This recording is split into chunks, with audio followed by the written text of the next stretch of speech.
স্বাগত আজকের বাংলাদেশে। আপনাদের সঙ্গে আছে আমি খালেদ মহিউদ্দিন। দেশে নতুন সরকার এসেছে। অবশ্য দশম সংসদে সরকারি দলে কোনো বদল হয়নি, তবে প্রায় মন্ত্রণালয়ে এসেছে নতুন মুখ। সেই ধারাবাহিকতায় পরিবেশ ও বনমন্ত্রীর দায়িত্ব পেয়েছেন জেপির চেয়ারম্যান আনোয়ার হোসেন মঞ্জু। দূষণের নাকাল দেশে এ দপ্তর একটি স্পর্শকাতর জায়গা। এই সূত্র ধরেই নতুন মন্ত্রীর সাথে বাংলাদেশের পরিবেশের বর্তমান ও ভবিষ্যৎ নিয়ে কথা হবে। আলোচনার শিরোনাম তাই পরিবেশ পরিচিতি। কথা বলতে স্টুডিওতে আছেন পরিবেশ ও বনমন্ত্রী, জাতীয় পার্টির জেপির চেয়ারম্যান আনোয়ার হোসেন মঞ্জু এবং বাংলাদেশ পরিবেশ আইনজীবী সমিতি বেলার প্রধান নির্বাহী সৈয়দ রেজওয়ানা হাসান। স্বাগত আপনাদের। জনাব আনোয়ার হোসেন মঞ্জু, এই মাসেই আপনি সংসদ সদস্য মন্ত্রী হয়েছেন, আমাদের অভিনন্দন জানবেন। প্রতিপক্ষ না থাকায় সংসদ নির্বাচনে একরকম ওয়াক ওভার পেয়েছেন, বাড়ি বাড়ি গিয়ে আপনার ভোট চাইতে হয়নি, যাওয়ার সুযোগ আপনি পাননি। এই শূন্যতাটা আপনি কিভাবে পূরণ করবেন সেটা যদি একটু। এখানে ব্যাপারটা হলো যে আমার যে নির্বাচনী এলাকাটা, এখানে আমি 30 বছর পর্যন্ত আছি এবং এবার শুধু আওয়ামী লীগের প্রার্থী ছিল, অন্য কোনো দলের প্রার্থী ছিল না। যেহেতু আপনি জানেন যে 18 দল বা বিএনপি নির্বাচনে অংশগ্রহণ করে নাই, সেই জন্য এটা ওয়াক ওভার বলেন, আনকনটেস্টেড বলেন, and voters had not voted for me বলেন, anyway like, কেন আর আমি ভাবি yes I had a 7 years gap, আপনি জানেন যে 2 বছর আমাকে দেশের বাইরে থাকতে হয়েছিল, 5 বছর আমি রাজনীতিতে ছিলাম না, যেহেতু আমি নির্বাচনে অংশগ্রহণ করতে পারি নাই। কিন্তু আমার এলাকা প্রতি মাসেই আমি যেতাম। তবে নির্বাচনের এই যে স্লোগান, মিছিল ইত্যাদি, এগুলো অনেক রেস্ট্রিকশনস ইম্পোজ করা হয়েছে। দেখেন, আমরা একটা উন্নয়নশীল দেশ, আমাদের এখানে কতগুলো ধারা আছে। এই ধারাগুলোকে আমরা পরিবর্তন করতে চাই। কাকে আমাদের সম্মুখে রেখে, কাকে আদর্শ অথবা কাকে ইয়ারস্টিক মনে করে একটা উন্নত দেশের। আমেরিকা যেভাবে নির্বাচন হয়, সেখানে 3 মাস পর্যন্ত মানুষের ভোট দেয়, কিন্তু আমরা জানি একদিনে, কিন্তু ইট ইজ নট ট্রু। কেননা দেয়ার অলওয়েজ ইন দ্য মুভমেন্ট। এই দেশে যাচ্ছে, বিদেশে যাচ্ছে, এক রাজ্য থেকে আরেক রাজ্যে, অতএব 1 মাস পর্যন্ত ভোট দিয়ে যাচ্ছে। কিন্তু আবার বিদেশে যারা থাকেন তারা আবার ব্যালটে ইত্যাদি। তো আমাদের দেশে এই যে মানে নির্বাচনের যে নীতি আমরা প্রণয়ন করি, আমাদের যারা প্রণয়ন করি, আমাদের চোখের ভিতরে থাকে একটা শিল্পোন্নত দেশ, তাদের দেশে গণতন্ত্র যেভাবে বা ভোট যেভাবে অনুষ্ঠিত হয়। কিন্তু আমরা ভুলে যাই তারাও 200 বছর 500 বছর সংগ্রাম করেছে আজকের বর্তমান অবস্থায় আসার জন্য। কারণ আমরা উন্নয়ন বলতে, শিল্পায়ন বলতে ধোঁয়া দেখতে চাই। Where is the chimney? Chimney কোথায়? কেন? আমার ইন্ডাস্ট্রিয়ালাইজেশনটা কেমন হবে, আমার র মেটেরিয়াল কী আছে, অন্য অন্য বেস কী আছে, এগুলো আমরা বিবেচনায় রাখি না। ফলে আমাদের মধ্যে সবসময় একটা হতাশা থাকে, একটা আনস্যাটিসফাইড মাইন্ড। তো সেই জন্য বলি যে নির্বাচনে কেউ আসে নাই, এটা আমার জন্য খারাপ লাগে, আমার কাছে গিল্টি মনে হয়। যেমন বিশেষত এই যারা টেলিভিশনে বা মিডিয়ায় এটা nobody had voted and they were elected. এখন আপনি যদি কন্টেস্টেন্ট না থাকে তো অটোমেটিক ইলেক্টেড হবে। একটা দুটা হলো যে নির্বাচনে আসাটা যেমন গণতান্ত্রিক অধিকার, না আসাটা তো গণতন্ত্রের অধিকার। তো একটা অধিকার উনি না আসলে পরে মানে আমি কিন্তু আমরা মানে এটা ধরে নিতে পারি, আমরা আবার আপনার কাছে আসবো যে জনপ্রতিনিধি হিসাবে আপনি জনগণ যে চাচ্ছে সেটা বুঝতে আপনার কোনো রকম কোনো অসুবিধা হচ্ছে না? আমার নির্বাচনী এলাকা হচ্ছে না। আপনার যদি সন্দেহ থাকে, আপনি আপনার ক্রু টিম পাঠাতে পারেন সেখানে।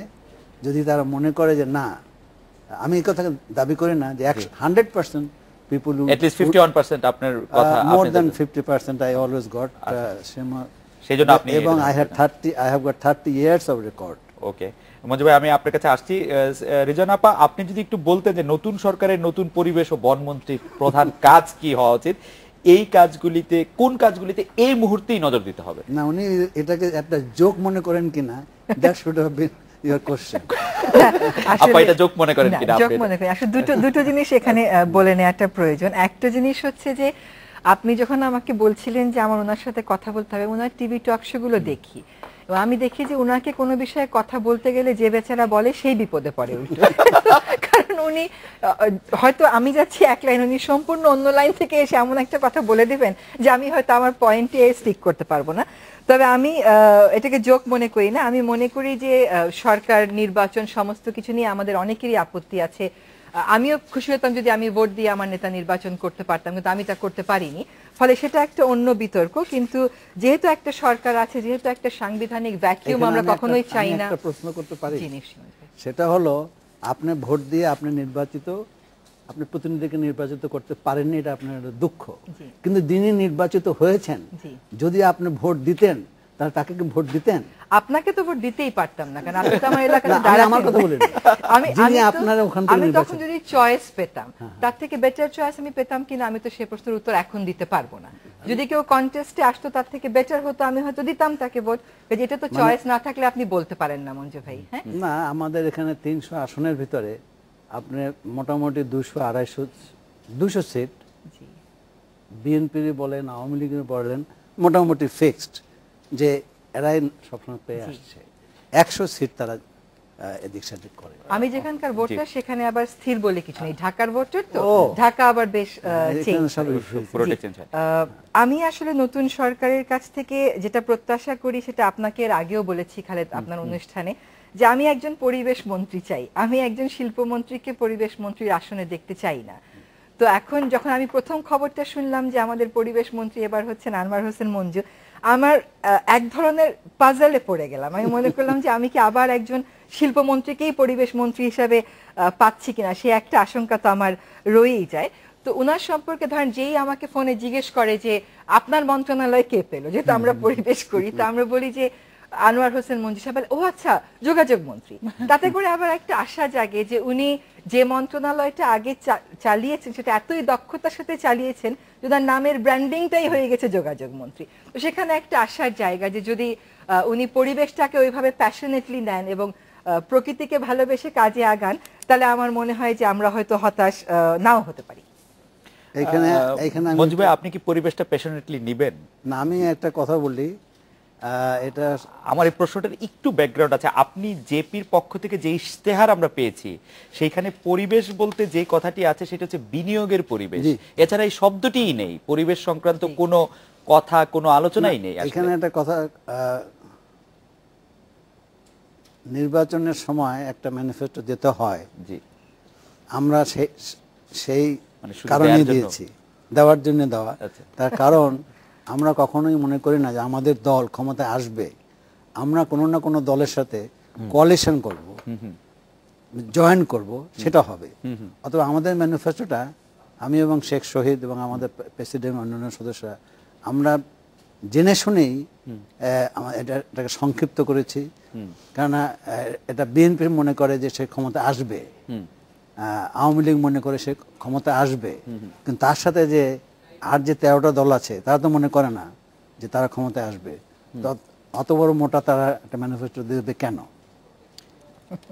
নির্বাচনী ইশতেহারটা শুধুমাত্র ক্ষমতা কেন্দ্রিক কিনা সেটা নিয়ে অবশ্য আরেকটা তর্ক হতে পারে, কিন্তু আমাদের যে প্রশ্নটা হচ্ছে যে পরিবেশটাকে আপনি প্যাশনেটলি নিবেন কিনা, যেটা রেজনা আপা বলছিলেন, আমরাও কিন্তু এরকম মনে করি আপনি যদি কোনো কিছু সত্যি সত্যি আগ্রহ ভরে নেন সেটা অনেক ভালো করবেন বলে আমাদের বিশ্বাস। না, আমার কথাটা হলো, I leave the policy is decided in the planning commission, it is approved by the chief executive, then it is left to the ministry for implementation, এবং ministry also তারাও কিছু সাজেশন প্ল্যানিং কমিশন, মানে সবচেয়ে কম গুরুত্বপূর্ণ কাজ মন্ত্রী না, আমার তো zero because I leave it to the system to implement. And আপনি জানেন, I love gossiping, I love talking, কিন্তু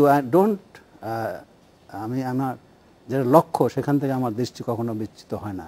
I leave it to the secretary, I leave it to the system, but I oversee, you see, that যেটা আমাদের করণীয় সেটা আমরা করছি কিনা। বাট এই যে রাজনীতিবিদরা এসে 91-এ এরা মন্ত্রীদেরকে চিফ এক্সিকিউটিভ বানিয়েছে। এর আগে কিন্তু আমরা মন্ত্রী ছিলাম, অ্যান্ড সেক্রেটারি সাহেব ছিলেন প্রিন্সিপাল অ্যাকাউন্টস অফিসার, উনি এখনও প্রিন্সিপাল অ্যাকাউন্টস অফিসার। তো এই জন্য সিস্টেমটাকে ফাংশন করতে দিতে হবে। Individual cannot achieve anything. যদি আপনি যোগাযোগ মন্ত্রণালয়ে, যেখানে আমি দীর্ঘদিন ছিলাম, এর আগে আমি এনার্জিতেও ছিলাম 3 বছর, সেখানে দেখবেন আমার সাথে সেক্রেটারি সাহেবের কথা হতো, আর মান্থলি একটা মানে প্রোগ্রেসটা কেমন হচ্ছে তার রিভিউ মিটিং হয়, যেখানে আপনার প্ল্যানিং কমিশন থেকে, আইএমএডি থেকে তাদের রিপ্রেজেন্টেটিভ আসে। এখন একটা জিনিস আমি জানতাম যে আমাদের যে প্রোগ্রামগুলি যে করতে বলা হয়েছে 1 বছরের ভিতরে, তার জন্য যে অর্থ বরাদ্দের প্রয়োজন, সেটা প্ল্যানিং কমিশন, ইন আদার ওয়ার্ডস অর্থ মন্ত্রণালয় দিচ্ছে না। স্বাভাবিকভাবেই তাহলে ওই প্রজেক্টগুলি ইমপ্লিমেন্টেড হবে না। খুবই গুরুত্বপূর্ণ একটা জায়গায় মঞ্জু ভাই আসছেন, কিন্তু আপা আমাদের একটা বিরতি যেতে হবে। আপনি যদি আবার একটু বলতেন, আমি প্রথম প্রশ্ন আবার করতে চাই যে প্রথম কাজ কোনগুলি হওয়া উচিত, কোন কাজগুলিতে এই মুহূর্তে নজর না দিলে দেশের অনেক বড় ক্ষতি হয়ে যাবে, আপনি যদি একটু বলতেন। আসলে আওয়ামী লীগের নির্বাচনী ইশতেহারে যেই কথাটা প্রথমেই আছে যে সুশাসনটাকে নিশ্চিত করা, আমি মনে করি যে গত 10টা বছরে আসলে পরিবেশ এবং বন মন্ত্রণালয়ে সুশাসন মোটামুটি ওখান থেকে বিদায় নিয়েছে। ওখানে সিদ্ধান্ত গ্রহণ একদম একক হাতে চলে গেছে। প্রথম দিক থেকে শুরু হয়েছিল, বাট গত রিজিমে এসে একেবারেই মোটামুটি একক হাতে চলে গেছে। এবং উনি যেটা বলছেন এটা খুবই ভাইটাল একটা প্রশ্ন, যে একটা মন্ত্রণালয়ের অধীনের যে অধিদপ্তরগুলো, সেই সিস্টেমগুলোকে ঠিক মতন ফাংশন করতে দেয়া। আমরা দেখছিলাম যে রাজনৈতিক হস্তক্ষেপের কারণে পরিবেশ মন্ত্রণালয়ে কোনো প্রকল্পে না বলতে চাইলেও তাকে বাধ্য করা হতো হ্যাঁ বলতে। আগের রিপোর্টে সে না বলছে, পরের রিপোর্টে তাকে হ্যাঁ বলা হচ্ছে। আরেকটা কথা হচ্ছে, আমি জানি যে বাংলাদেশের 16 কোটি মানুষ কেউ ব্যাপারে দ্বিমত করবে না যে দেশে বন বিভাগের অস্তিত্ব আমরা টের পাই না। বন বলে যে কিছু আছে ওটা মোটামুটি আমাদের কনসেপ্ট থেকে হারিয়ে যাচ্ছে, এবং বন বিভাগের অস্তিত্ব আমি টের পাই না। আরো অনেক কিছু লিস্ট করে এনেছি, হয়তো বিরতির পরে বলা যাবে। আমি একটু যদি বলি, প্লিজ একটু খুব দ্রুত। উনি যে বলেছেন যে ওখানে একজন ছাড়া আর কেউ কোনো কথা বলতে পারতো না, তার কারণ কি জানেন? হি ওয়াজ হিমসেলফ। উনি এটা একজন জ্ঞানী ব্যক্তি ছিলেন, knowledge, international knowledge, acknowledge person. এটা কিন্তু 5 বছর, আমি 10 বছরের কথা বলেছি। আমি 5 বছর ফলে সে তার ওটা ইম্পোজ করতে চাবে। আপনার সুবিধা হচ্ছে যে আপনি এই বিষয়ে অজ্ঞ লোকেরাই সফল হয়। এটা আপনি খুবই ভালো বলেছেন মঞ্জু ভাই। আমরা বিরতির পর ফিরে এসে আপনাকে জানতে চাইবো যে আপনার সাথে বিভিন্ন আপনার কথাবার্তায় আমার অনেক সময় মনে হয়েছে যে আপনি মনে করেন যে উন্নয়ন এবং খুব বেশি পরিবেশবাদিতা পরস্পর বিরোধী। এটা আমার ভুল মনেও হতে পারে। এই সম্পর্কে আপনার মতামত একটু শুনতে চাইবো যে উন্নয়ন এবং পরিবেশবাদিতা আসলে একটু বিরোধী কিনা, এই ব্যাপারে রেজান আপা আপনার মন্তব্য শুনতে চাইবো। আমরা একটা বিরতি নিয়ে ফিরছি আপনাদের কাছে।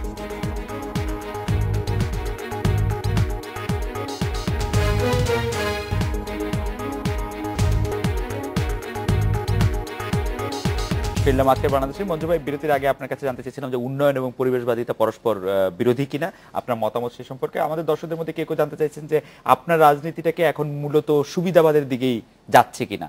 হ্যাঁ, আমাদের দলটা বা একটা দলের ভগ্নাংশ যদি বলেন, এখানে জ্ঞানী গুণী লোকজনের সমন্বয় করা হয়েছে, এবং যে সুযোগটা আসে সেই সুযোগটা তারা চুজ করতে পারে, সিলেক্ট করতে পারে, এবং তাদের মেধা দিয়ে, তাদের গুণাবলী দিয়ে, তাদের যোগ্যতা দিয়ে তারা সেটা বাস্তবায়ন করতে সক্ষম হয়।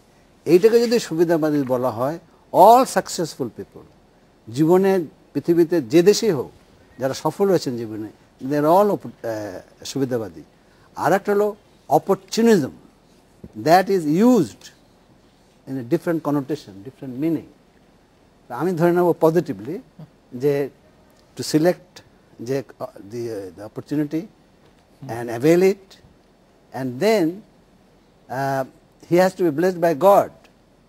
এখন এই ভদ্রলোক has not been blessed by God, and I hope and pray that he should seek blessing from God.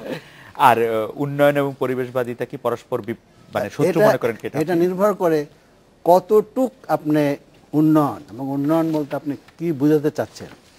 আমরা উন্নয়ন বলতে যদি শিল্পোন্নয়ন বুঝাই, কলকারখানা বুঝাই, তাহলে আজ থেকে 30, 40, 50 বছর আগে যে সমস্ত শিল্প পশ্চিমা শিল্পোন্নত দেশেরা বানাতো, সেগুলো এখন তারা বানাচ্ছে না। এইগুলি শিফট হয়ে আসতেছে আমাদের মতো উন্নয়নশীল তৃতীয় বিশ্বের দেশগুলোতে, পার্টিকুলারলি মানে এটা ইকোনমিক ডেভেলপমেন্টের সাথে সম্পর্ক।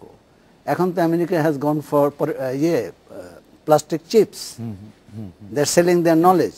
এখন এই দে মানে কি, আমেরিকান মানে কি, ইটস এ মানে পৃথিবীর সমস্ত ব্রেন ওখানে তারা মানে মেল্টিং পট আপনারা বলেন না, জি, America is kind of melting pot. Right. আমাদের বাংলাদেশের ছেড়ে নাসায় চাকরি করে, কিন্তু হি ওয়াজ নট এই opportunity, he did not get the opportunity in Bangladesh, but he got the opportunity in America. Sure. And as because he was blessed by God, he could go to America and avail that opportunity. Right. If you call him opportunist, I say I feel sorry for you. Rezan আপা, আমি আপনার একটি সাক্ষাৎকার প্রকাশিত হয়েছিল এবছর June মাসের 5 তারিখে দৈনিক সমকাল পত্রিকায়, সেখান থেকে একটু পড়ছি যে পরিবেশ ইস্যুতে পক্ষ প্রতিপক্ষ দাঁড়িয়ে গেছে। এক পক্ষ নির্বাচনের সময় রাজনৈতিক দলগুলোকে চাঁদা দেয় এবং গোটা মেয়াদে পরিবেশ বিরোধী কার্যক্রম চালিয়ে যায়, আরেক পক্ষ নির্বাচনের সময় পরিবেশ সংক্রান্ত ইস্যুতে সরকারের ব্যর্থতা তুলে ধরে এবং গোটা মেয়াদে পরিবেশ বিরোধী পদক্ষেপের বিরোধিতা করে যায়। তো আপনি এটি যদি একটু ব্যাখ্যা করতেন, আর আপনি লিস্টটাও যদি একটু বলতেন। আমাদের দর্শকদের মধ্যে একটা অংশ বলছেন যে আপনি এই যে আন্দোলনের নামে অনেক গাছ কাটা হয়েছে, সেখানে আপনারা কোন রকম ব্যাখ্যা বিবৃতি বা কোনো ধরনের অবস্থান নিয়েছিলেন কিনা, যদি সমস্ত ব্যাপারটা একটু বলতেন। আমরা যেটা দেখেছি খালেদ, বিশেষ করে গত 10টা বছরে দুটো রিজিমে আমরা দেখেছি যে পরিবেশগত অঙ্গীকার যেগুলো রাজনৈতিক দলগুলো নির্বাচনী ইশতেহারে করে, পড়ে মনে হয় যে এটা আমি লিখে দিয়েছি। আসলে কিন্তু ওটা আমি লিখে দিইনি। মোটামুটি আমাদের মনের কথাগুলি তারা কাগজে কলমে বলেন, কিন্তু তারপর যখন তারা ক্ষমতায় আসেন তখন তারা আসলে আমাদের কথাগুলো আর শুনতে চান না বা সেই মোতাবেক কাজ করেন না। একটা ছোট্ট উদাহরণ দিই, এই সরকার যখন প্রথম আসলো তখন ডিটেইলড এরিয়া প্ল্যানটা ঢাকা শহরের পাশ করার জন্য প্রচুর আন্দোলন করা হলো, এবং ওইটাকে কিন্তু ন্যস্ত স্বার্থ গোষ্ঠী, বিশেষ করে ভূমিদস্যুরা একটা নির্দিষ্ট ভাবে পাশ করাবার চেষ্টা করেছে। সেটাকে আমরা বাধা দিয়ে থামিয়ে, তখন সরকারের সংবেদনশীলতা ছিল ওই পর্যায় পর্যন্ত, জামিলুর রেজা চৌধুরী সাহেবের নেতৃত্বে একটা 6 সদস্যের রিভিউ কমিটি করা হলো। সেখানে মোটামুটি সকলের মত নিয়ে একটা ড্যাপের ফাইনাল ভার্সন দেয়া হলো। সেই ড্যাপের ফাইনাল ভার্সন যেদিন ক্যাবিনেটে পাশ হলো, তার 4 দিনের মাথায় আবার ওই পাশ করা ড্যাপটাকে রিভিউ করার জন্য আরেকটা কমিটি করা হলো। আজ পর্যন্ত কিন্তু ড্যাপের চূড়ান্ত করা কপিটা আমরা কেউ হাতে পাইনি। ড্যাপের গেজেট নোটিফিকেশন হয়েছে, এই কথাটুকুন দিয়ে একটা গেজেট প্রকাশিত হয়েছে, কিন্তু ড্যাপটা কোথায়, ওই দলিলটা কোথায়, আজ পর্যন্ত সেটা আমরা দেখতে পারিনি। আমি আপনাকে সাহায্য করতে পারি? জি, এটা নিয়ে আমি ডিবেট করি। গেজেট হলো ওনাদের সুপারিশ অনুযায়ী বা সরকারের সিদ্ধান্ত অনুযায়ী। তারপরে এরপর কিছু প্রতিবাদ আসলো, সমালোচনা আসলো, তখন সরকার তাদেরকে চুপ করাবার জন্য বললেন আমরা একটা পর্যালোচনা করছি। কিন্তু ইন দ্য মিন টাইম যে গেজেট যেটা হয়ে গেছিল, দ্যাট এক্সিস্ট। আপনি যদি রাজুকে যান, ওই গেজেট নিয়ে কাজ করছে। মঞ্জু ভাই, আমি বরং আপনাকে এবার একটু সাহায্য করি, এটা নিয়ে আমি প্রচুর কাজ করেছি তো। এবং দেখা যায় যে ড্যাপের কোনো ফাইনাল ভার্সন নেই। যখনই আপনি রাজুকে চাইবেন তখন তারা আপনাকে বলবে অমুক ওয়েবসাইটে গেলে এই কাগজটা পাবেন। প্রিন্ট আউট নিয়ে যখন আপনি দেবেন তখন বলবে এটা আমরা ওই রিভিউ কমিটির ওই মিটিং এ একটু করে বদলে দিয়েছি। তার there is no final version. আর যদি একটা বিষয় কি বলতে হয় যে গেজেটে বাড়া যেতে পারছে, there is no gadget, there is no printed version of DAP, there is only one page gadget which says DAP has been approved, কিন্তু সাথে যে গেজেটটা থাকা দরকার সেই গেজেটটা নেই, কপিটা নেই, ফলে কোনো প্রিন্টেড ভার্সন নেই। এবং এটার উল্টো দিকে যেটা হচ্ছে, আপনি যখন ট্রাফিক লাইটে দাঁড়াবেন দেখবেন কিছু হাউজিং কোম্পানি তাদের মন গড়া কিছু ড্যাপ প্রিন্ট করে করে কিন্তু মানুষকে দিয়ে যাচ্ছে। এবং ড্যাপ এমন একটা দলিল মঞ্জু ভাই, এটা কিন্তু 4 দিন পরে গেজেট নোটিফিকেশন দিয়ে রিভিউ হওয়ার ব্যাপার না, কারণ এই ড্যাপটা প্রস্তুত হয়েছে 7 বছর মাঠ পর্যায়ে গবেষণা করে, তথ্য উপাত্ত সংগ্রহ করে। ওই 7 বছরের পরিশ্রমে, 7 বছর মাঠে গিয়ে যেটাকে জলাশয় দেখেছেন, আজকে 4 দিনের অ্যাপ্রুভালের ব্যবধানে তো ওটা জলাশয় ছাড়া অন্য কিছু হয়ে যেতে পারে না। কাজে এই যে একটা প্রসেসের মধ্যে আমাদেরকে ফেলে দেওয়া হলো, এবং তখন আমরা মন্ত্রীদেরকে 2 দফায় 2 ধরনের কথা বলতে শুনেছি। এক দফায় বলতে শুনেছি এই সমস্ত হাউজিং কোম্পানির হাত অনেক লম্বা, আবার আরেক দফায় যখন তারা ক্যাবিনেটে বাধাগ্রস্ত হলেন, কিছু কিছু সিনিয়র মন্ত্রী বাধা দিলেন, তখন আমরা এরকম শুনেছি যে কমিউনিস্টদের কবলে পড়ে গেছে এই সরকার এবং এই সরকারকে রক্ষা করতে হবে। এবং দেখেন আজ পর্যন্ত একটা সরকারও কিন্তু এই সমস্ত ভূমিদস্যুদের প্রোটেকশনে তারা 5 বছর চলে বটে, সমস্ত হাউজিং কোম্পানিগুলোকে অনুমোদন ছাড়াই কাজ করতে দেয় বটে, কিন্তু কেউ কিন্তু পরপর দুবার নির্বাচিত হয়ে ক্ষমতায় আসতে পারেনি। তাহলে হাউজিং কোম্পানিগুলোর কথা শুনে তাদের পয়সায় চললে, তাদের অ্যাডভাইসে চললেই যে ক্ষমতায় আসা যায় তা না। মানুষ বরং যেটা খুব বড়ভাবে মিস করে সেটা হচ্ছে সুশাসন। এবং সেজন্যই আমার বিশ্বাস আওয়ামী লীগ তার এবারের নির্বাচনী ইশতেহারে উন্নয়ন কথাটা না বলে সুশাসন, গণতন্ত্রায়ন এবং ক্ষমতার বিকেন্দ্রীকরণ বলেছে। এগুলির কথা বারবার বলেছে। মঞ্জু ভাই, আমি এটা লেজ ধরে একটু আপনার কাছে জানতে চাইবো যে পরিবেশ সুরক্ষার ক্ষেত্রে রাজনৈতিক সদিচ্ছার বিষয়টি সবচেয়ে সামনে চলে আসে। সেটি আসলে ঠিক পরিবেশের মতো টেকনিক্যাল বিষয় নয়, কয়েকটা মোটা দাগের বিষয় যদি বলা যায় যে পরিবেশ দূষণে প্রভাবশালীদের সংশ্লিষ্টতার কথাটা খুব বেশি চলে আসে, যেমন পাহাড় কাটা, নদী দখল, নদীর বালু নিয়ে অবৈধ বাণিজ্য, এগুলি আরো এরকম লিস্ট বড়ই করা যায়। এই বিষয়টি আপনি আসলে কিভাবে দেখেন? এখন দেখার বিষয় না, একটা হলো এরকম হওয়া উচিত, আর একটা হলো এইভাবে আমাকে করতে হবে। যেমন আমি একটা উদাহরণ দেই, চট্টগ্রামে যিনি মেয়র ছিলেন তিনি আমার পাহাড়ের একটা অংশ কেটে রাস্তা করে ফেললেন। আমাকে যখন জানানো হলো এবং কিছুদিন পর যখন আমি চট্টগ্রামে গেলাম, তো হি ওয়াজ দ্য মেয়র, আমি বললাম আচ্ছা তুমি যদি এইভাবে করো, তুমি নিজে, সে আমাকে বলতো মঞ্জু ভাই এই রাস্তাটা খুব গুরুত্বপূর্ণ রাস্তা ছিল ইত্যাদি। আমি বললাম আমি তো অস্বীকার করছি না, রাস্তাটা খুবই গুরুত্বপূর্ণ ছিল, কিন্তু তুমি এটা মন্ত্রণালয়ে জানাতে পারতাম। মন্ত্রণালয় যদি তোমার মানে তুমি ফলাফল না পেতা তোমার মন অনুযায়ী, তুমি প্রাইম মিনিস্টারের কাছে যেতে পারতা বা প্রেসিডেন্টের কাছে যেতে পারতা, but you have decided on your own. এবং এতে আমার সিস্টেমটা ব্রেক করে যাচ্ছে। তার মানে আমার রেলওয়ের যে ডিজি আছে, ওখানকার জেনারেল ম্যানেজার আছে, তাই না, রিজিওনাল ম্যানেজার থাকে, মন্ত্রণালয় থাকে। তো আমাকে সে বলতেছে, আমি জিজ্ঞাসা তো আপনি না কইতেন, তাই না, এটা তো পারিবারিক বিষয় দেখা উচিত না, এটা রাষ্ট্র, এটা নিয়ম চলতে হয়। এবং যে নিয়ম কানুন মানার কথা আমরা বলি সেগুলো যে সব পারফেক্ট তা নয়। অভিজ্ঞতার আলোকে এগুলি যদি পরিবর্তনের প্রয়োজন হয়, আমাদের প্রয়োজনে যদি একটু ব্যত্যয় ঘটাতে হয়, তাহলে পরে এগুলো আমাদের করতে আমরা মানসিকভাবে প্রস্তুত থাকবো। যদি আপনি আমাকে আরেকটা গল্প বলার সুযোগ দেন। মঞ্জু ভাই, গল্পটা বলেন, আমি একটু মাঝখানে একটু বলে রাখি যে আমার যেটা কৌতূহল জাগে যে এইসব ব্যাপারে তো প্রচুর টাকা ইনভলভ, যে পাহাড় কাটা, নদী দখল, নদীর বালু, এটা কেন মানে সরকার এটা বাধাটা কিভাবে দিবে? কারণ হচ্ছে যে এর মধ্যে এত টাকা ইনভলভ এবং এরা কোনো না কোনো ভাবে রাজনৈতিক দলগুলিকে হাতে রাখে, স্থানীয় প্রশাসনকে হাতে রাখে, স্থানীয় মাস্তানদের হাতে রাখে। এটা কিভাবে ইয়ে করা সম্ভব? আপনি একজন ভালো অ্যাডমিনিস্ট্রেটর, আপনার কি মনে হয়? এবং আপনি একজন খুবই সফল সম্পাদকও বটে, আপনি কিভাবে এটা? মানে জিনিসটা আমি এভাবে দেখি যে ধরেন রোডসের যতগুলো প্রোগ্রাম আমাদের থাকে, এগুলিকে কত মাইনিউটলি আপনি মনিটর করতে সক্ষম হবেন। এবং স্ট্রাকচার যদি আমি আপনাকে বলি, তাহলে পরে সব জায়গায় আমাদের লোক আছে, কিন্তু সেটা দায়িত্বটা পালন করছে কিনা এই সম্পর্কে আমাকে বলতেই হবে। আমি যখন প্রেসিডেন্ট এরশাদ সাহেবের সাথে ছিলাম এবং যোগাযোগে ছিলাম, উনি আমাকে বলতেন, দেখেন আপনাদের সাথে আর্মির সাথে একটা পার্থক্য আছে, আপনাদেরও একজন এসও থাকে হুল সুপারভাইজ, কিন্তু it doesn't stand there, it doesn't go there, সে যায় না। কেন যায় না, কিসের জন্য যায় না, তার উপরে বিরাট রূপকথা লেখা যায়। তারপরে একজন এক্সিকিউটিভ ইঞ্জিনিয়ার থাকে, সরি একজন এসডি থাকে, তার উপর একজন এক্সিকিউটিভ ইঞ্জিনিয়ার থাকে, তারপর একজন সুপারিনটেন্ডেন্ট ইঞ্জিনিয়ার থাকে, তারপর একজন এডিশনাল চিফ ইঞ্জিনিয়ার থাকে। তারপরে এটা মনিটর হয় না কেন? এখন দেখেন হাতির ঝিলে আপনি যদি খেয়াল করে থাকেন, বা আপনি যদি চিটাগংয়ে আমরা যখন হিল ট্র্যাক্সে 18টা রাস্তা করেছিলাম, সেখানে তো আর্মির জওয়ান দাঁড়ায় থাকে। এই হাতির, ওটা তো আপনি দেখেন নাই, হাতির ঝিলে সোনারগাঁয়ের পাশে, আমি তো একদম ভয় পেয়ে গেলাম, মাসাল হয়ে গেলাম নাকি দেশে, কারণ তখন নতুন এসেছি তো। Because there's a full-fledged camp. The general was attending the office, of course from the engineering corps. আর এই যে ব্লকগুলো তৈরি করতেছে, কাজটা হচ্ছে জওয়ান ইজ সুপারভাইজিং, স্ট্যান্ডিং দেয়ার, কাজ করতে কিন্তু আমাদের মতো ব্লাডি সিভিলিয়ানরা, কিন্তু হি ইজ স্ট্যান্ডিং দেয়ার। আমার এসও, কিন্তু হি ডাজন্ট ডু দ্যাট। আমার এসডি তা করে না। একেবারে যদি না করতো, তাহলে এত অল্প মাইল অফ রোড থেকে আমরা শুরু করছি আজকে বিরাট নেটওয়ার্ক বাংলাদেশে আজকে ধরেন আমাদের 40 বছর ডেভেলপ হয়েছে বিভিন্ন সরকারের সময় বিভিন্ন লোক দ্বারা। আমাদের 40 বছর ডেভেলপ হয়েছে বিভিন্ন সরকারের সময় বিভিন্ন লোক দ্বারা, এবং ইমপ্লিমেন্টেশন অফিসারাই তো করে, প্ল্যান তারাই করে।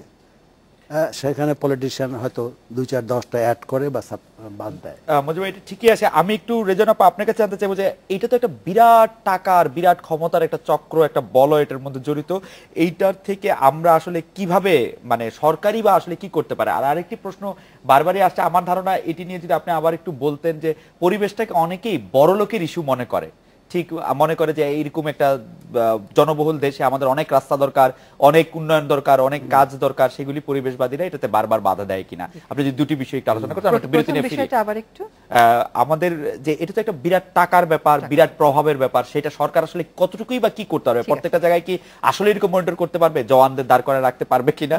আর একটা হচ্ছে যেটা বড় লোকের ইস্যু কিনা। জওয়ানদের যে কাজটা করে সে তারা ওই যে বললাম মানে অফিসার স্ক্যাম করে ওখানে, না ব্যক্তিগতভাবে যাওয়া সব মনিটরটা এরকম মনিটরিং ভাবে করা সম্ভব কিনা, যেটি মঞ্জু ভাই বলছিলেন যে মনিটরিংটা খুব ইম্পর্টেন্ট। আমরা এটা বিরতি নিয়ে ফিরি মঞ্জু ভাই, তারপরে আমাদের এসে থাকে কিন্তু এসে তো ওখানে থাকে না, এসডি তো ওখানে থাকে না, সেটা থাকা নিশ্চিত করা সম্ভব কিনা আমরা একটা বিরতি নিয়ে ফিরছি সেটা।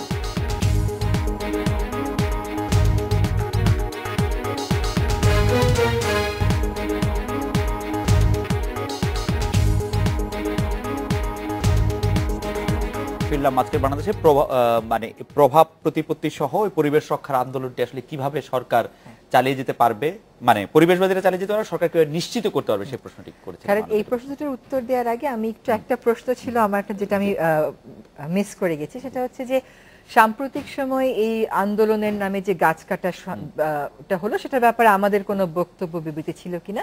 এটার আগের একটা টক শোতে আমি বলেছি, আমি এখনো বলছি, আমরা সুস্পষ্টভাবে বক্তব্য এবং বিবৃতি দিয়েছি যে তখন আসলে মানুষ হত্যা, মানুষের জীবন নিয়ে খেলার যে উন্মাদনা চলছিল, সে সময় আমার ধারণা টিভি চ্যানেলগুলো এগুলো দেখিয়েছেও কম, এবং দর্শকরা যারা প্রশ্ন করেছেন বা যিনি প্রশ্ন করেছেন তারও হয়তো চোখে পড়েনি, কারণ অন্য বিষয়গুলো এত বেশি গুরুত্বপূর্ণ ছিল যে এটা হয়তো ওই তোরে ওই প্রতিবাদটা তেমন ভাবে দেখা যায়নি। আসলে গত 2.5 মাসে তো পরিবেশের কোনো ইস্যু নিয়েই তেমন ভাবে আমরা আন্দোলন করতে পারিনি, দেশের যে অবস্থা ছিল। যে দুটো প্রশ্ন এসছে, একটা হচ্ছে যে এখানে অনেক টাকার খেলা, বড় বড় স্বার্থ জড়িত। আমি মনে করি যে যদি আমি সুশাসনের কথা বলি আর অন্যদিকে এই বাস্তবতাই মেনে নিই যেটা টাকার খেলা, তাহলে তো সুশাসন কখনো আসবে না। সুশাসন প্রতিষ্ঠা করার প্রথম শর্ত হচ্ছে যে রক্ষক কখনো ভক্ষক হবেন না, যেটা আমাদের সমাজে বারবার আমরা দেখি যে এটা ভেঙে ফেলা হচ্ছে। আরেকটা হচ্ছে পরিবেশ প্রশাসনের কিছু কিছু পদ্ধতি বিশ্বব্যাপী প্রচলিত আছে, যেমন ধরেন এনভায়রনমেন্টাল ইম্প্যাক্ট অ্যাসেসমেন্ট, কোন একটা প্রকল্পে হ্যাঁ বলার আগে জনমত যাচাই করা। আপনি নদীর কথা ধরেন, নদী বারবার দখলের কবলে কেন পড়ছে? আদালত থেকে বলে দেয়া হলো নদীকে সিএস ম্যাপ ধরে সীমানা নির্ধারণ করতে হবে, সিএস ম্যাপ না হলে বর্তমানের যেটা সর্বোচ্চ প্রবাহ সেটা ধরে যেতে হবে। এখানে আমাদের প্রশাসন কি করছে? সিএস ম্যাপ না দেখে, সর্বোচ্চ প্রবাহ না দেখে সর্বনিম্ন প্রবাহে গিয়ে তারা নদীর সীমানা চিহ্নিত করছে। এটা হচ্ছে দখলদারদেরকে বাঁচিয়ে দেয়া, এবং এই দখলদারদেরকে বাঁচিয়ে কারা দিচ্ছেন? যারা দখলদার থেকে টাকা পয়সা নেন। তারা কারা? তারা হচ্ছে বেশিরভাগ সময় ক্ষমতাসীন মানুষরা। একজন দখলদার আমাকে টাকা দিয়ে তো কোনো লাভ নেই, আমার তো সেই ক্ষমতা নেই যে আমার অফিস ইউজ করে আমি তাকে বাঁচিয়ে দিব। ফলে কিছু কিছু পদ্ধতি আর উন্নয়ন প্রকল্পের ব্যাপারে যেটা আছে, যেমন হাউজিং, দেশে হাউজিং হবে না এই কথা কিন্তু আমরা বলছি না, হাউজিং হবে। দেশে জাহাজ ভাঙা হবে না এই কথা আমরা বলছি না। একটা আইনি পদ্ধতি আছে, ওটা মেনে যদি চলতে পারে তাহলে হবে, মেনে যদি চলতে না পারে তাহলে হবে না। আইনের যা কনসিকুয়েন্স তাকেই সেটাই ফলো করতে হবে। পদ্ধতিগুলো খুব কিন্তু স্পষ্ট করে আছে, কিন্তু মুশকিল হলো এই অনিয়মের যারা বেনিফিশিয়ারি তারাই আসলে আইনগুলো প্রয়োগের এবং বাস্তবায়নের দায়িত্বে থাকেন। দ্বিতীয় আরেকটা কথা আছে, যেটা বড় লোকের ইস্যু কিনা, বাংলাদেশের মতন একটা বাস্তবতায় যেখানে এখনো 60% লোক কৃষিকাজের উপর নির্ভর করে, যেখানে এখনো 60% লোকের একমাত্র অ্যানিমাল প্রোটিন ইনটেক হচ্ছে নদীর থেকে ধরে নেওয়া মাছ, যেখানে এখনো 20 লক্ষ লোক বনের উপর নির্ভর করে জীবিকার জন্য, সেখানে কোনোভাবেই এটা বড় লোকের ইস্যু না। শহর কেন্দ্রিক কিছু ইস্যু আছে, যেমন ধরেন আপনার পার্ক, খেলার মাঠ, উদ্যান, এগুলো রক্ষা করা, কিন্তু পরিবেশের আন্দোলনটা তো আরো অনেক ব্যাপক। এটার একেবারে আপনার ন্যাচারাল এনভায়রনমেন্ট, যেটার উপর আপনার লাইভলিহুড এবং লাইভস ডিপেন্ডেন্ট। আপনি নদী পলিউট করে ফেলা মানে কিন্তু পাল তুলে নৌকা দিয়ে বেড়াতে যেতেন সেটা না। নদী দূষণ করে ফেলা মানে হচ্ছে আপনার পানি পান করার একটা বড় সোর্স হতে পারত নদীর পানি, সেটাকে আপনি পলিউট করে দিচ্ছেন। মাছগুলোকে আপনি মেরে ফেলছেন, জেলের জীবিকা আপনি কেড়ে নিচ্ছেন, আপনার ভূগর্ভস্থ পানি আর রিচার্জ হতে পারবে না। কাজে এগুলো আসলে জীবন এবং জীবিকার সাথে ওতপ্রোতভাবে সম্পৃক্ত। আপনি বায়ু দূষণ করলে নিঃশ্বাস নিতে পারবেন না, কাজে এটা বড় লোকে কেবল নিঃশ্বাস নেয়, গরিব মানুষ নেয় না বা মধ্যবিত্ত নেয় না, তা তো না। এটা একটা ভ্রান্ত ধারণা, বা হয়তো আন্দোলনগুলি বেশিরভাগ ক্ষেত্রে বড় লোকের ইস্যু হলেই সারা জায়গায় বেশি, সেজন্য মনে হয় যে জনগণের সাথে বা অবহেলিত জনগোষ্ঠীর সাথে একটা সম্পর্ক কম, কিন্তু তা আসলে ঠিক না। যেমন আপনারা সুন্দরবন বাঁচানোর জন্য যখন রামপাল বিদ্যুৎ কেন্দ্র নিয়ে আন্দোলন করেছেন, তখন অনেকেই বলেছেন যে সরকারের শীর্ষ পর্যায় থেকেও পর্যন্ত বলা হয়েছে যে মানুষ থেকে বাঘের প্রতি আপনাদের মমতা বেশি। তো আবার শীর্ষ পর্যায় থেকে এটাও বলা হয়েছে যে গাছ কাটা যখন হলো তখন পরিবেশবাদীরা কোথায় ছিল। একটা ডিলেমার মধ্যে কিন্তু মোটামুটি প্রশাসকেরাও থাকে।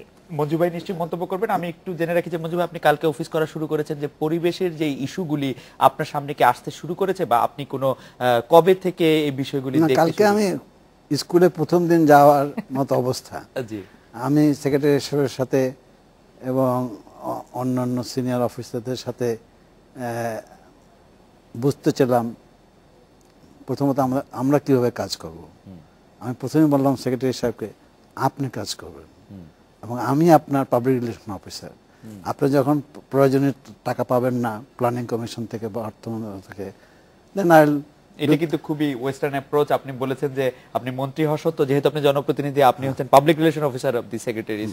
এটা খুবই ভালো কথা। এটা রাজনীতিবিদরা শুনলে পরে আমাকে এখানে মারতে পারে, বাট এটা আমি বিশ্বাস করি। জি, তো আপনি কবে আপনি শুরু করছিলেন সেটা বলছিলেন, সেটা আরেকটু শুনি। যে আপনি মিটিং করছিলেন এবং সেক্রেটারিদেরকে বললেন যে এটা আপনারা কাজটা করবেন এবং আপনি শুধু সুপারভাইজ করবেন, মনিটর করবেন, নাকি যখন যেখানে আটকে যাবে যেখানে আর আমাদের তো মান্থলি মিটিং হবেই। জি, ওটা মন্ত্রণালয়। আর আমরা যেহেতু আমি স্বৈরাচারের সাথেও ছিলাম, আমরা লেগ ওয়ার্কে বিশ্বাস করি। যেমন সমগ্র বাংলাদেশের 482টা থানা আমাদের যাওয়া হয়েছে। আমি এবং এরশাদ সাহেব, অনেকে অপছন্দ করতে পারে কারণ এরশাদের সাথে আমার ব্যক্তিগত সম্পর্ক অনেকের ধারণা খারাপ, কিন্তু যেটা আমরা গাড়ি করে সমগ্র বাংলাদেশ ঘুরেছি। আমরা সে কলাপাড়া পর্যন্ত আমরা গেছি। কখনো প্রেসিডেন্ট সাহেব ড্রাইভ করতেন, কখনো আমি ড্রাইভ করতাম, ইত্যাদি ইত্যাদি। ড্রাইভ কেমন করেন? জি, এরশাদ সাহেব ড্রাইভ কেমন করেন? ভালো করেন। ভালো ড্রাইভ করেন। জি। আচ্ছা, আমরা পরের প্রশ্নে আসি যে 2008-2014 আওয়ামী লীগের 2 ইশতেহারেই যে আপনি নিশ্চয়ই খেয়াল করেছেন যে বাংলাদেশে বিদ্যমান বন সংরক্ষণ, নতুন বন সৃজন, জীবন বৈচিত্র্য সংরক্ষণ এবং উপকূল চরাঞ্চলের টেকসই ইত্যাকার যতগুলি, যেমন রিজান আপা বলছিলেন, মনে হচ্ছিল যেটা উনার লিখে দেওয়া, সেগুলি সবগুলি করেছেন, যেটা 2008 সালে আমরা এর মধ্যে থেকে অনেকগুলি ব্যর্থ কিন্তু দেখেছি।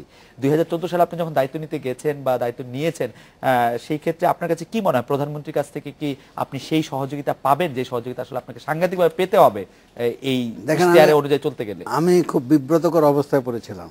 আমি যখন মানে বর্তমান প্রধানমন্ত্রীর সাথে এর আগে যোগাযোগ মন্ত্রী ছিলাম, সেটা হলো যখন আমরা টঙ্গী আশুলিয়া রাস্তা উদ্বোধন করি, তো হঠাৎ ওই প্রোটোকল অনুযায়ী আমাকে তার সাথে একই গাড়িতে উঠতে হয়েছে।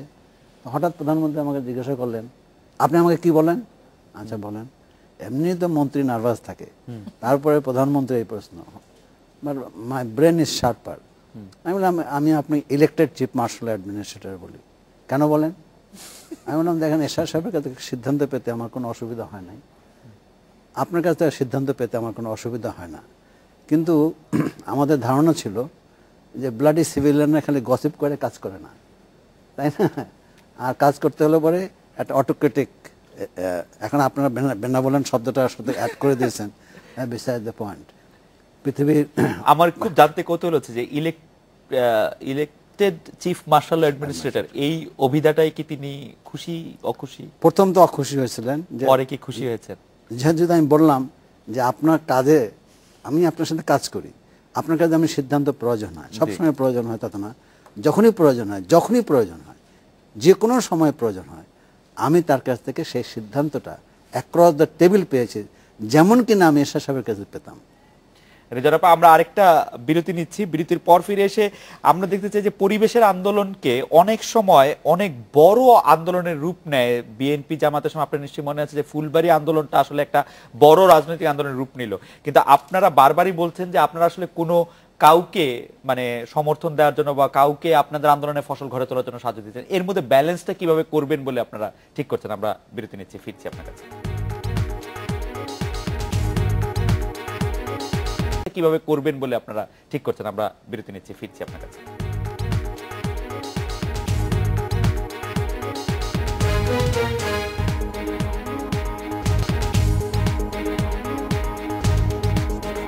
ফিরলাম আজকের বাংলাদেশে। রেজনাপা, ওই 2008 এবং 2014 যে ইশতেহারে যে চ্যালেঞ্জগুলি ছিল সেগুলি মোকাবেলা করার ক্ষেত্রে জি, এখানে আমি আসলে কতগুলো জিনিস দাগিয়ে নিয়ে এসেছিলাম যে আজকে মন্ত্রী মহোদয়কে পাবো বলবো। একটা কনস্ট্যান্ট ফ্রাস্ট্রেশনের জায়গা হয়ে যাচ্ছে আমাদের বন সংরক্ষণ। আপনি যদি শুধু টাঙ্গাইল শালবনে দেখেন, 44,000 একর বন নামতে নামতে এখন 3,000 হয়ে গেছে। আপনার বন অফিসাররা আপনাকে যতই বোঝাক না কেন যে এটা 6,000 হয়েছে, সেরকম আসলে কিছু হয়নি। এটার একটা বড় কারণ হলো যে আমাদের বন নীতিটা কিন্তু ওখানে একটা কতগুলো ভ্রান্ত পলিসির কথা বলা আছে। যেমন বলা আছে জীববৈচিত্র্যের প্রয়োজনে যেটুকুন বন প্রয়োজন সেটুকুন বাদে বাকি সব বন আমরা বাণিজ্যিক বনায়নে চলে যাব। ফলে সমস্ত শালবন ওখান থেকে উঠে গিয়ে তারা সামাজিক বনায়নের নামে ওখানে ইউক্যালিপটাস এবং একাশিয়া লাগাচ্ছে। অথচ ওটা কিন্তু একটা ন্যাশনাল পার্ক, এবং ওই শালবন আছে বলেই ওই জীবজন্তুগুলো ওখানে থাকে। এবং তার চেয়েও বড় কথা হলো বিপুল সংখ্যক আদিবাসীর কিন্তু ওই বনের উপর একটা নির্ভরশীলতা আছে। কাজে এইটা একটা বড় জায়গা। আরেকটা বড় জায়গা যেটা আওয়ামী লীগ সরকারের আগে অঙ্গীকার করেছিল, লবণাক্ততা রোধ। আপনি যদি জেনে থাকেন, লোনা জলের চিংড়ি চাষে দেশের মোট কৃষিযোগ্য জমির, আবাদযোগ্য জমির শতকরা 18% লোনা জলের চিংড়ি চাষের অধীনে আছে। ওখানের মানুষ কিন্তু এটার বিরুদ্ধে প্রচন্ড প্রতিবাদ করে, এবং হাইকোর্ট থেকে একটা রায় এসছে যে কোনো চিংড়ি চাষ হবে না যতক্ষণ পর্যন্ত পরিবেশগত এবং সামাজিক প্রভাব নিরূপণ না করা হয়। তারপরেও দেখা যায় প্রভাবশালী চিংড়ি চাষিরা কিন্তু লবণাক্ততা রোধের সরকারের সুস্পষ্ট অঙ্গীকার থাকা সত্ত্বেও ওই এমব্যাঙ্কমেন্ট গুলো ভেঙে ভেঙে ওখানে পাইপ নিয়ে আসে, এবং লোকজন ওখানে আন্দোলন করছে, গুলিতে মারা যাচ্ছে, ওদেরকে গৃহহারা করে দেওয়া হচ্ছে। এখন পরিস্থিতির অনেকটা উন্নতি হয়েছে, কিন্তু আমি মনে করি এটা আরেকটা বড় কাজ হতে পারে, যেখানে আপনি প্রসেসটা ইন্ট্রোডিউস করবেন যে ঠিক আছে আমরা শিল্পায়নের বিরুদ্ধে না, কিন্তু যদি আমার কস্ট বেনিফিট অ্যানালাইসিস আমাকে বলে যে হ্যাঁ এটা আমাকে লাভ দিচ্ছে, তাহলে আমি থাকবো। কস্ট বেনিফিট অ্যানালাইসিস যদি বলে এটা আমাকে লাভ দিচ্ছে না, তাহলে আমি থাকবো না। এবং আপনার যে পরিবেশ সংরক্ষণ আইন আছে সেটার অধীনে কিন্তু environmental impact assessment, public hearing দুটোই করা সম্ভব। এখানে আরেকটা অঙ্গীকার আছে শিল্প বর্জ্য ও মহানগরের বর্জ্য ব্যবস্থাপনা আধুনিক করে তোলা। আমার আপনার কাছে একটা দাবি থাকবে যে হয়তো আপনি 1000টা শিল্পকে টার্গেট করে পারবেন না, কিন্তু যদি আপনি অন্তত হাজারিবাগ ট্যানারিটার একটা সুরাহা করে একটা দৃষ্টান্ত স্থাপন করতে পারেন আমাদের জন্য, আমরা মনে করি সেটা একটা বড় অর্জন হবে আমাদের জন্য। আর পরিবেশ অধিদপ্তরে একটা ইউনিট আছে যারা কিন্তু এই দূষণকারী শিল্প প্রতিষ্ঠানের বিরুদ্ধে ফাইন করে, এবং প্রায় সময় দেখা যায় তারা 50 লক্ষ টাকা ফাইন করে আসলো, মন্ত্রণালয়ে আপিল করলো, ওটা 2 লাখ টাকা হয়ে গেল। এবং মন্ত্রণালয় কেন 2 লাখ টাকা হলো কখনো ব্যাখ্যা দেয় না। আপনি কোনো ফাইলে ব্যাখ্যা পাবেন না, খালি একটা ব্যাখ্যা পাবেন, যেহেতু এই শিল্প প্রতিষ্ঠান কর্মসংস্থানে ভূমিকা রাখিতেছে। এটা তো পরিবেশ মন্ত্রণালয়ের কনসার্ন না, এটা শ্রমিক মন্ত্রণালয়ের কনসার্ন। আরেকটা কথা, আপনি আগে যেটা প্রশ্ন করেছিলেন যে আন্দোলনের সুফল নাই কিনা, এটা যদি যায় সেটা বিশেষ কারণে যেতে পারে, যে হয়তো কোনো একটা সরকার যে পাওয়ারে থাকে সে যদি আন্দোলনের প্রতি সমবেদনা মানে ওটার প্রতি একটা সিম্প্যাথি তার থাকে, কিন্তু মুশকিল হলো ওই সরকারের সিম্প্যাথি থাকলে তো এত বড় আন্দোলনই আর আমাদেরকে করতে হতো না। ফলে আন্দোলনটা যে কোনো গণতান্ত্রিক সরকারকে সাহায্য করে, কারণ এটা ক্ষমতার ভারসাম্য আনতে সাহায্য করে, কিন্তু এই আন্দোলন কোনো একটা দলকে সামনে রেখে বা তার বিরোধিতা করার জন্য আমরা করি না। মঞ্জু ভাই, আপনার শেষ কথা শুনবো। শুধু একজন দর্শক একটা ছোট প্রশ্ন করেছেন, এটা আপনার জন্য রিলেভেন্ট হবে কিনা আমি জানি না।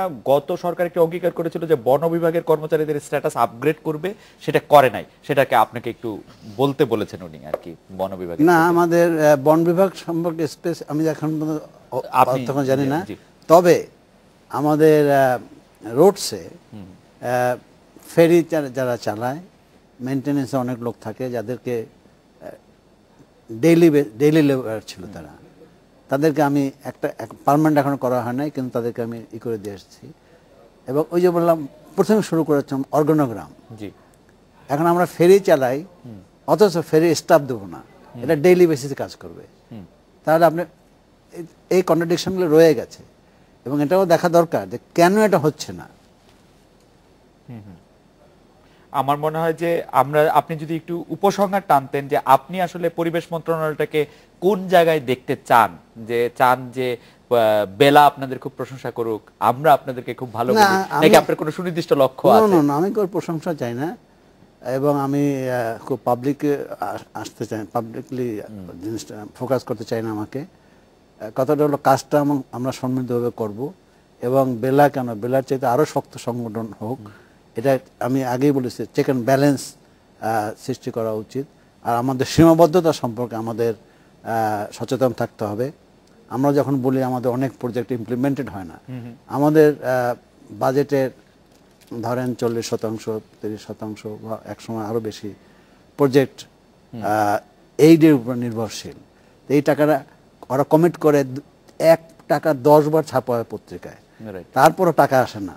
আমরা আশা করব যে আপনি খুব শক্তিশালীভাবে আমাদের যে দাবিগুলি আছে সেই দাবিগুলি আপনি মানে মানবেন।